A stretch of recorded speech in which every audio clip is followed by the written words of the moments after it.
도돌이 가족과 함께하는 말씀 묵상 시간입니다. 오늘도 우리 주님께서 말씀을 깨닫는 지혜와 기도 응답의 축복으로 함께 하시기를 주님의 이름으로 축원을 드립니다. 오늘 함께 나누실 말씀은 시편 60편 1절에서 12절 말씀입니다. 시편 60편은 다윗이 교훈적으로 적은 유일한 시편입니다. 교훈적으로 적은 시라는 표제가 시편 150편 중에서 유일하게 이 60편에 적혀져 있습니다. 다윗이 자기 자녀들에게, 후손들에게, 백성들에게 어떤 교훈을 남기고 싶었을까요? 다윗은 자신이 경험한 하나님, 그리고 자신이 살면서 꼭 기억해야 될 그 교훈을 오늘 적고 있습니다. 그래야 표지에 보시면 이러한 단어가 있습니다. 수산 에돛에 맞춘 시. 수산 에돛이란 간증의 백합화, 증언의 백합화라는 뜻을 가지고 있습니다. 다윗이 자신의 실제 생활 속에서 남겨진 증언, 자신이 발견한 그 진리와 하나님에 대한 교훈을 경쾌한 어조에 맞추어서 자기 자녀들에게 잊어버리지 말라고 적은 시가 오늘 시편입니다. 따라서 시편 60편은 교훈적인 성격과 또 역사적인 성격을 함께 담고 있습니다.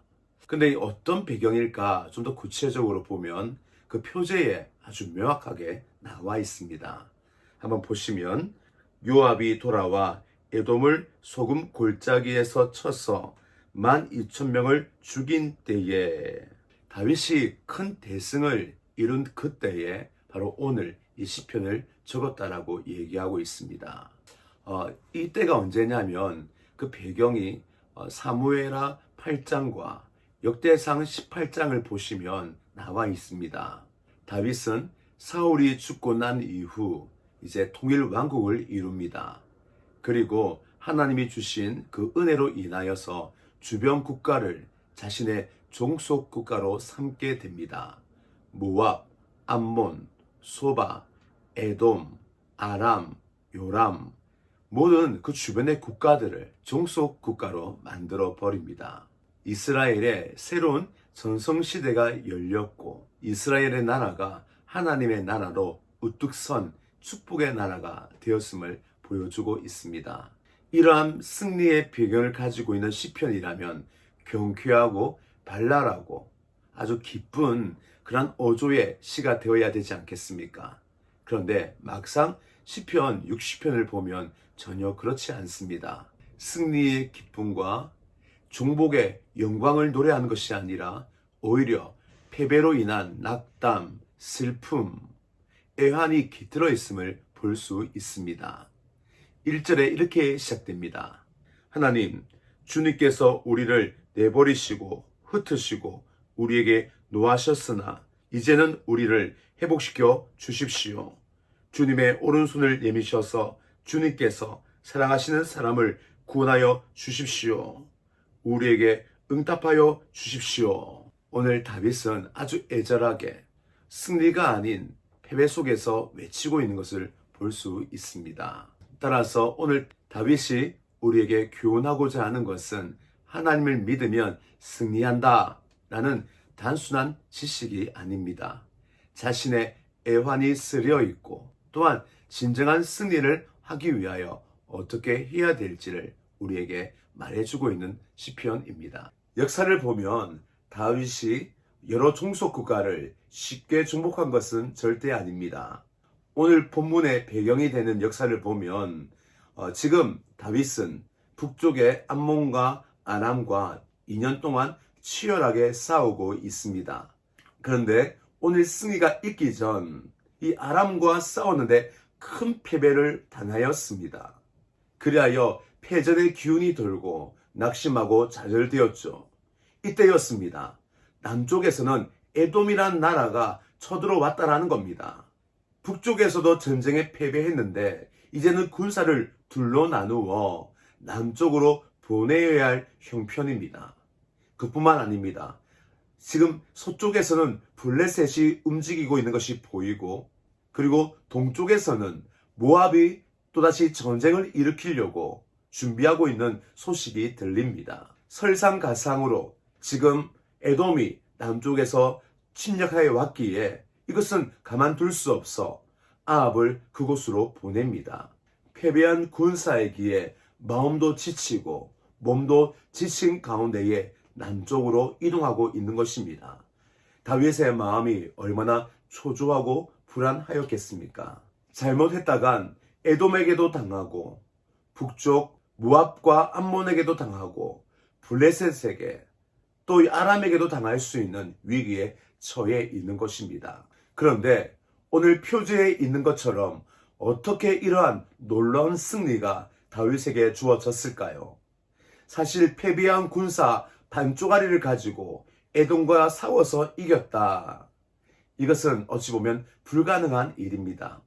에돔도 이것저것 따져서 승리할 것을 확신하고 전쟁을 일으킨 것 아니겠습니까? 블레셋, 모압도 양쪽에서 공격을 하려고 하는 위험 속에서 참으로 진퇴양난이었던 것이죠. 그런데 어떻게 다윗은 다시 승리의 연승을 이어갈 수 있었겠습니까? 그리고 다윗의 제국을, 그 전성기를 어떻게 시작할 수 있었을까요? 오늘 바로 이 시편에 그 답이 나와 있습니다. 다윗은 지금 좌절과 절망, 위험과 위기, 두려움과 염려 가운데에 이 시편을 적고 있습니다.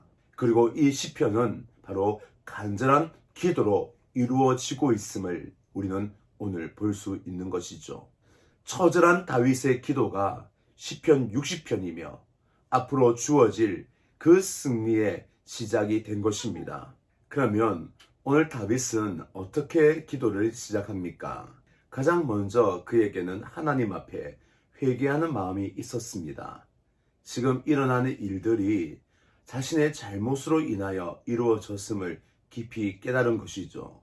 그리하여 아람 군대와 싸워서 패배당한 이 전쟁은 자신이 저지른 죄, 그 죄에 대한 징계로 인하여 주어졌다는 사실을 그가 확신합니다. 여기에 놀라운 한 가지가 있습니다. 하나님의 징계임을 알았기에 지금 에돔의 공격도, 블레셋과 모압의 공격도, 또한 지금 아람과 암몬의 연합군의 공격도 두렵지 않습니다. 왜냐하면 패배의 원인을 알았기 때문입니다. 하나님의 징계, 그것이 자신의 패배의 원인이었죠. 그래요, 지금 자신이 무엇을 해야 될지 그는 깊이 깨달았습니다. 전쟁의 승리를 위하여 군사를 더 모으고 무기를 더 채우고 더 좋은 무기를 수입하는 것이 아니라 지금은 오직 하나님 앞에 회개하는 것만이 승리의 비결임을 그가 깨달은 것입니다. 어떤 죄인지는 분명히 말하고 있지는 않지만 그는 자신의 죄를 깨달았습니다. 그리고 회개만이 자기가 살 길임을 깊이 알았던 것이죠. 그리하여 간구합니다. 하나님, 나를 회복시켜 주십시오. 그리고 우리를 회복시켜 주십시오. 다윗은 이러한 회개 속에서 자신이 지금 무엇을 어떻게 해야 할지 다시 한번 깊이 묵상합니다. 하나님의 징계임을 알았기에 그 회개는 회개로만 그치는 것이 아니라 더 깊은 묵상으로 들어갑니다. 에돔, 모압, 블레셋이 두려운 것이 아니라 하나님께 버림받을까봐 그것이 두려웠습니다. 그리고 오직 승리를 할 수 있는 길은 하나님과의 회복, 자신의 죄를 고백하는 그 길이 유일한 길임을 더 깊이 깨닫게 된 것이죠. 그리고 이 말씀을 통하여 이제 자신이 어떤 죄를 지었는지 깊이 깨닫게 됩니다. 바로 그것은 하나님을 의지하지 않았다라는 겁니다. 그 내용이 9절부터 11절까지 이어집니다. 9절에 보시면 누가 나를 견고한 성으로 데리고 가며 누가 나를 에돔까지 인도합니까? 다윗은 계속 누가라고 말을 하면서 예전에 놓쳤던 하나님을 다시 붙들게 됩니다. 그는 자신이 스스로 속이고 있음을 깨달은 거죠. 입으로는 하나님이 나를 승리케 하신다. 입으로는 하나님만이 나의 승리 주장자이시다. 하나님이 나의 무기요, 힘이요, 능력이시다 라고 입으로는 말했습니다. 그러나 실제로는 그렇지 아니함을 깨달은 거죠. 다윗도 사람인지라 싸우다 보니 부하를 의지하고 전략을 의지하고 용맹한 또한 장군을 의지하고 여러 가지 상황과 부수적인 여러 가지 도움의 물질들이 그에게는 보이기 시작했던 것입니다. 말로는 하나님을 의지하지만 실제로는 하나님을 빼고 다른 것을 의지하였던 것입니다. 그리하여 말씀을 통하여 다시 한번 흐트러진 자신의 영적인 자세를 올잡습니다. 그리고 지금 일어난 패배, 에돔의 침공 소식, 블레셋 모함이 움직이는 모든 일들, 하나님이 함께하지 않았기에 일어난 일임을 그가 직감을 한 것입니다. 그래서 그는 울부짖습니다. 10절 말씀입니다. 하나님, 우리를 정말로 내버리신 것입니까? 주님께서 우리의 군대와 함께 나아가지 않으시렵니까? 다윗은 이제 더 이상 군사, 무기, 힘이 전쟁의 승리를 좌우하는 것이 아니라 오직 하나님이 함께 하시는가? 아니면 하나님이 함께하지 아니한가? 여기에 달렸음을 고백하는 것입니다. 하나님만이 진정한 힘이 됨을 그가 노래하고 있는 것이죠. 그래야 11절에 말합니다. 하나님, 나를 도와주십시오. 당신밖에 없습니다. 이란 결단이 서게 된 것입니다. 이 결단이 서자 이제는 다시 전쟁할 수 있는 힘을 얻었습니다. 하나님의 함께하심, 그가 하나님 앞에 죄를 회개함으로 말미암아 관계가 회복되어졌을 때에 그가 패배한 전쟁에서 다시 일어설 수 있는 그 힘을 얻게 된 것이죠. 사랑하는 성도 여러분, 다윗이 항상 승리만 한 것은 아닙니다. 패배도 있었습니다. 그러나 그 패배를 인하여 하나님을 더 가까이 하게 되었고 하나님을 더 깊이 알게 되었으며 또한 자신의 연약함과 부족함을 한 번 더 확인할 수 있었습니다. 우리에게 어려움이 생길 수 있습니다. 우리에게는 위기가 올 수 있습니다. 이럴 때마다 우리는 먼저 하나님을 바라볼 수 있기를 주님의 이름으로 축원을 드립니다. 우리에게 일어나는 어려운 일, 힘든 일, 고난을 통하여서 더 깊은 묵상, 더 깊은 회개, 더 깊은 하나님과의 관계를 만들어 갈 수 있기를 주님의 이름으로 축원을 드립니다. 오늘 다윗은 이것을 우리에게 가르쳐 주고 싶었습니다. 하나님만이 힘이요, 능력이요, 길이다. 하나님을 놓칠 때에 우리 인생은 자초하는 배와 같다. 인생들이여 하나님을 붙들라.